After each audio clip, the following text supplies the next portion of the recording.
like to welcome you all, business owners, to our International Business Convention. Today we'll actually be discussing Germany. And we have a group of several speakers, all who are expats from Germany. Today we have Ali Al-Ali, who will be talking about the history of Germany. We have Talal Shaheen, who will be discussing the geography. We have myself, Megan Runkle, I'll be discussing the culture. We have Bassem Shanavari, who will be talking about the economy, as well as Danny Barcelona, who will be talking about the business environment. And now I'll pass it over to Ali to start the presentation. Good afternoon. My name is Ali, and today I'll be talking about the history of Germany. Before I start off, I have a master's degree in history, and I have been living in Germany for about 4 years. And I'll be sharing with you about Germany's history, and my main points will be covering the leadership of Adolf Hitler and post-death of Hitler, also, for example, after the death of Hitler, as well as the current state of Germany. Adolf Hitler was an Austrian-born German politician and leader of the Nazi Party.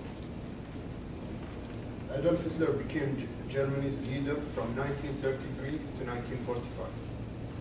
He became a dictator for the Nazi Germany from 1934 to 1945. Hitler was a decorated veteran for World War I. He joined the German Workers' Party in 1919 and became leader of the National Socialist German Workers' Party in 1921. In 1949, there was a division between the two states, East and West Germany, and to a Cold War as well.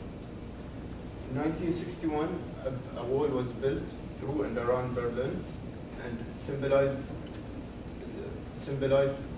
the difference between East and West Germany, and also between communist and capitalist states. As a result of the November 1989 revolution, East of Germany quickly disappeared. The unification of German politicians in 1990, and in March of 1994, the Berlin-Bonn Act, Berlin once again became the capital of reunified Germany, and the relocation of the government was completed in 1990. In 2005, Angela Merkel was the first female chancellor of Germany. And in 2009, a liberal conservative under Merkel took over Germany and became leader. To this day, there remain differences between East and West Germany, for example, in lifestyle, wealth, political beliefs, and other matters. In conclusion, I have discussed with you about Germany's history, and I have covered with you the leadership of Adolf Hitler and post-death of Hitler, as well as the current state of Germany.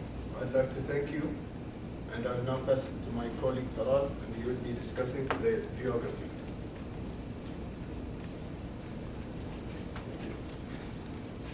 Good afternoon, my name is Talal Shaheen, and I have a PhD in German geography, and I have been working in the past 5 years for the National Geographic in Germany. I'll be speaking about the location of Germany, the climates of Germany, and some geographical information about Germany. To start off, Germany is located in West Central Europe. It is divided into 16 states. According to the World Factbook, its area stretches from the Alps across the northern European plain to the North Sea and Baltic Sea.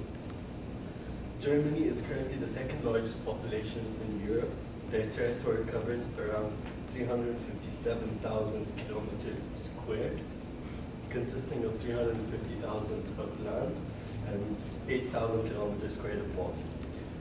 It shares borders with 9 countries, and it is known as a strategic point of business due due to their access to both the North and Baltic Sea. As you can see, the 8 bordering countries are Denmark to the north, Poland and Czech Republic, and Austria to the right. And then you've got Netherlands, Belgium, Luxembourg, France, and Switzerland to the east. Next, I'll be speaking to you about the climate of Germany. According to GoGermany.com, the climate in Germany during the spring will usually be wet and cold until March, and then it becomes a bit better with sunlight and a lot less cold weather. During the summer, the weather is cool and you can expect a lot of sunlight, and the temperature ranges between 70 to 80 Fahrenheit. Also, the chances of rain is very high, so you must prepare your rain clothes for the summer as well. Whereas in September and October, the weather can be very unpredictable. Even though it is cool, you might have a chance of rain or snow.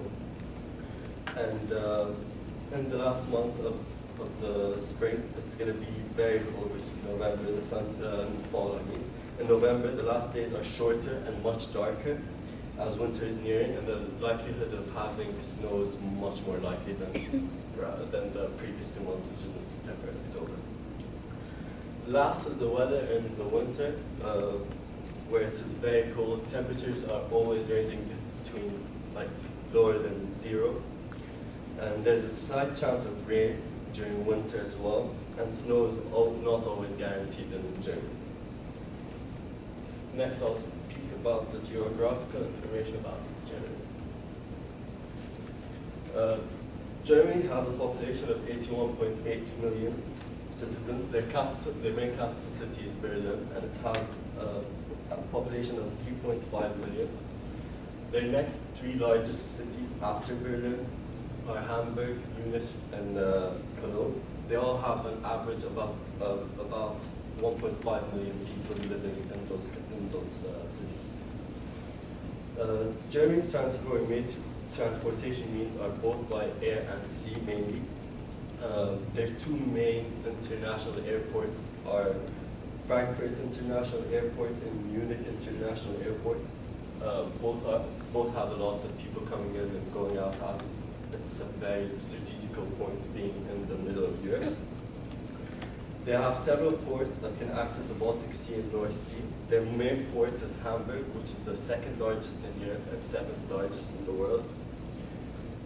And some of Germany's natural resources that are being transported from those locations, such as the ones that I mentioned, the ports and the airports, are iron ore, coal, timber, uranium, copper, natural gas, salt, nickel, and mineral water. In conclusion, I have spoken to you about the location of Germany, which is in West Central Europe, the climate where it's very unpredictable in Germany. And last, I spoke about the geographical information, how they transport themselves, their goods, and as well as their populations of cities. And thank you. Next will be Megan speaking about the culture of Germany. Hi, again, my name is Megan Runkel, and I'm actually a specialist in the German culture. I've also been living there for the past 10 years. And today I'll be talking to you about the culture of Germany. I'll be covering their food, their clothing, and also the language. So to begin, a little bit about the food. As you may have heard, Germany is actually a beer-drinking country. They're very much known for that. And actually, according to CNBC, they drink 115.8 beers per person each and every single year, which is a lot. It's actually the home of Oktoberfest, which you may have also heard of. There's lots of variations in the US. It's a 16-day festival where they have music and their traditional food, and most of all, lots of beer. Next, there's a lot of traditional foods that are very prevalent in Germany. Some of them are listed there. There's Apfelstrudel, which is actually apple strudel. It sounds a lot like the word up there.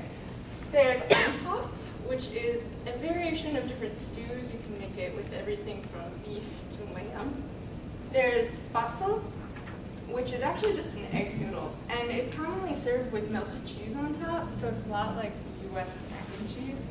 And then there's also pretzel, which are just those giant white pretzels that you see a lot at sporting games.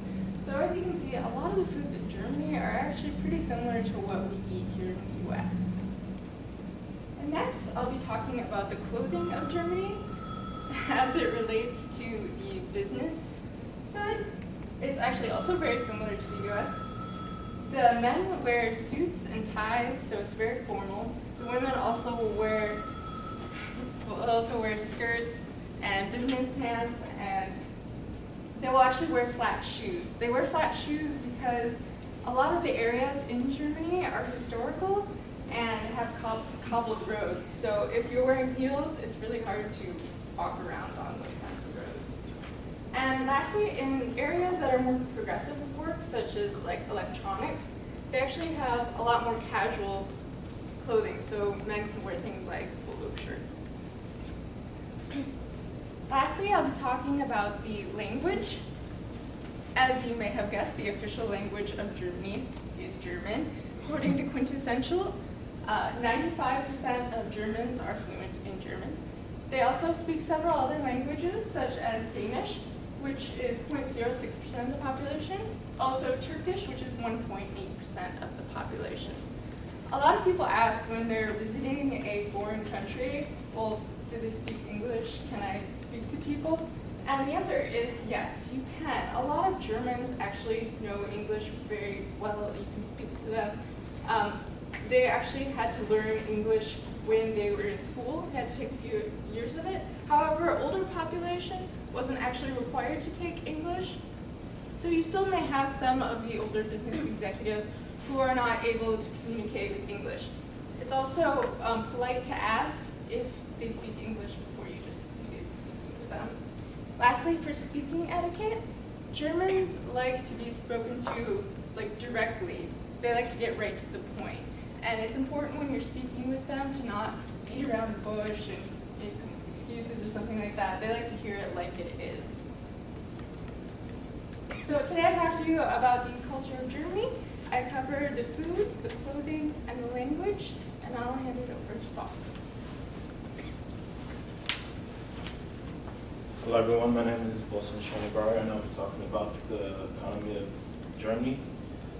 I'm currently an investment manager at Goldman Sachs. I've been working at Goldman Sachs in Frankfurt, Germany for about 5 years now. And briefly, I'll be talking to you about the economy of present-day Germany, the economy of when Germany was divided, and after the unification. Germany is the largest economy in Europe by GDP and the fourth largest in the world. It's the largest economy in Europe and the fourth largest in the world by GDP and the fifth largest in the world by purchasing power. The currency they currently use is the euro, and according to Princeton, the EU is the third largest exporter in the world. 33% of its exports are in automobile. They are the fifth largest exporter to the US. About 40% of Germany's exports are exported into the Eurozone and 60% exported to other areas of the world. Germany is the fourth largest importer in the world. Most of the imports come from oil and natural gas because they don't have so many resources. They're really low on raw materials. The only materials they really produce is lignite and potassium. Lignite is used in the production of energy around Germany. Germany has a social market economic system. This means that there's freedom to make businesses, but it's really regulated. There's equality in the way they set their businesses. The sector of the economy is divided into three. They have the service sector, industrial production sector, and the agricultural sector. The service sector employs 7.5% of the workforce and contributes 7% to the economy's GDP. 29.7% of the industrial production sector, they employ 29.7% of the labor workforce and contribute 29.1% to their GDP. And the agriculture sector contributes 0.9% to the GDP and employ 2.4% to the workforce. Though this is pretty small, Germany's nutrition, 90% of the nutrition is from local production. I'm going to talk about some brief history about the economy of Germany when it was divided. Germany was divided into the East and the West. The Western Germany was one of the largest, had one of the best economies, largest economies in Europe. I mean, after the World War II, they had some problems. They had to borrow money from the Allies and from the US and the UK. They had a really lasting period of low inflation. After the World War II, they had a miraculous development back to one of the best economies in Europe. East Germany was in the Soviet Union. The Soviet Union owned East Germany, so I mean, most of the resources wasn't owned back then. Poland owned most of the ports. Even though they enjoyed low unemployment, I mean, they had really low wages because they really couldn't agree on how much wages they needed. After the unification of the West and the East Germany, the German economy went down. I mean, the policies of the West and the East were not really according to each other, but that was in like the early 2000s. Later on in like 2009, and Angela Merkel, the first female chancellor of Germany, she made some really tightening reforms. She boosted the supply of money to the economy by 50 billion euros, so that in case any sector may have a downturn, they can easily come back up, and this helped Germany's economy exit the recession in Europe in 2009. Well, this is like the largest 8 companies in Germany based on revenue. You have Daimler AG, they own Mercedes-Benz, Allianz an insurance company, BMW, Liebig Automobiles, ThyssenKrupp, they're the better company, Volkswagen Automobile, and Siemens Communication. In conclusion today, I spoke about the economy of present-day Germany, the economy of Germany in the past, and after the unification. Thank you. Now I'm going to pass on to Danny for the business environment. Hi, my name is Danny, and today I'm going to talk about business etiquette in Germany. First, I'm going to talk about the best time to do business with people in Germany, and then I'm going to move on to the wages in Germany as well as the workforce. So the best time to do business with Germans is from 10 a.m. to 1 p.m. or from 3 p.m. to 5 p.m. And this is because in Europe, lunch breaks are really important and they don't appreciate you like doing business during lunch or anything like that. So you want to make sure that you work around their lunch breaks.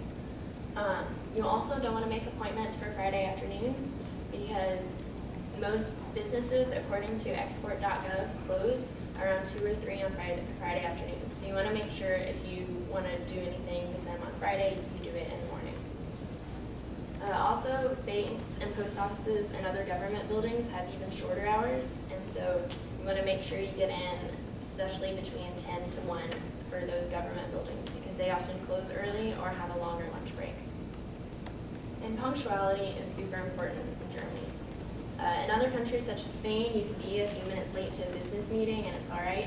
But in Germany, they really would consider that rude if you were 15 minutes late to a meeting, so you really want to err on the side of being early. So the wages, they have pretty strong wages because they have strong labor unions, and but there's also, the labor force is pretty cost effective because the workers are very hardworking and very productive during the day. And they also, because of the wages, they get a lot of benefits such as 1 to 7 months notice depending on which union you're in before you are let go. And women get 36 months of maternity leave. And this means a woman can have a kid, take 3 years off work, and come back to the same job that she had. Only 14 weeks of that is paid, but still, it's pretty great.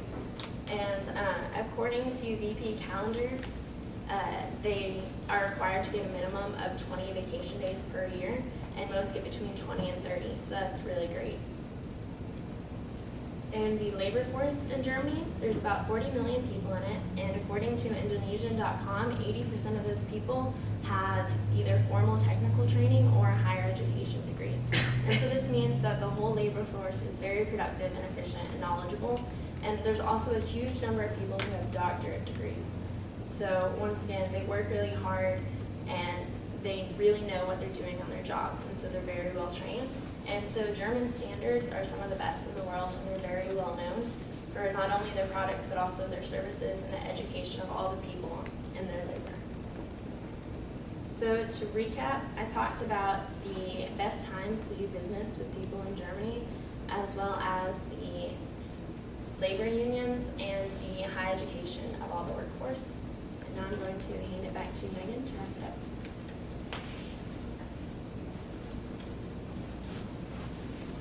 So thank you all once again for coming. We talked to you a lot about Germany today. We had Ali, who talked to you about the history, about Nazi Germany, and also about their current government and the new head chancellor. Talal talked about the geography, how it's in West Central Europe, and also how they have an extremely unpredictable climate. I have myself, Megan Roncola, spoke to you about the culture, many of their traditional foods, and also how not everyone speaks English there. We had Boss, who talked about the economy, how they have different sectors, and how the economy has changed after their unification. And we also had Danny, who talked about the business environment, how it's best to do business in the morning or the mid-afternoon, and also how they have a highly educated workforce. So again, I'd like to thank you for coming, and are there any questions?